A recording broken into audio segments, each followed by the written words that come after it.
Welcome to episode 4 of A Bassist's Journey, and today I'd like to talk about a track called Rock Crystal. This is a track that I recorded, I think at least 5 years ago, and it's been on SoundCloud for a long time. I put it up on Bandcamp recently, and just a few days ago put a video on YouTube, and so you can check those out. Those links will be down in the description or at the end. And pure improv, bass and drums, a little bit of overdubbing after, but mostly just this spontaneous improvisation of the two of us late at night in the studio. I had to come back to California the next day, and we did some other stuff first, and then this just magically appeared. So we do have the video is kind of neat. Damon had the forethought to pull out his iPhone, and he sat in his chair and kind of spun around, so he captured some of the recording. And so why don't we watch a little bit of that now?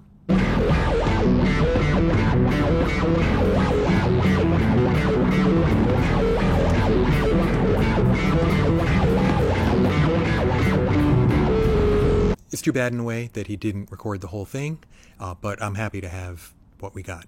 You know, I don't have a lot of video footage of myself playing, and so this is neat, even though I only appear for a few seconds in there, but it's neat to have that and to have that kind of memory of that day recording. Now, the rest of the video has some Chinese characters in it, and those are from a sign that was made for my father back in the 60s, late 60s, when he lived in Tokyo, and the characters spell out Hari, which is a way to write Harry in Japanese.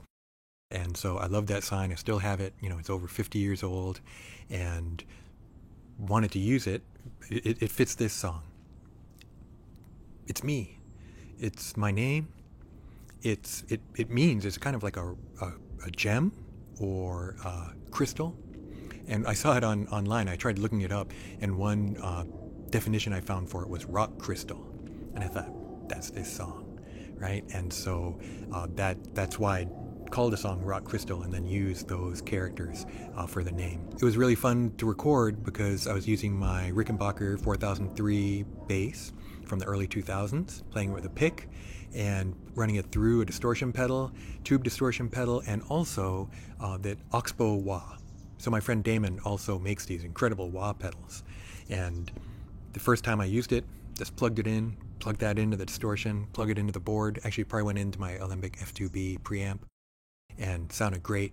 So much fun. At one point, while the video is playing, I was rocking the wah pedal, and I went too far forwards and turned it off. So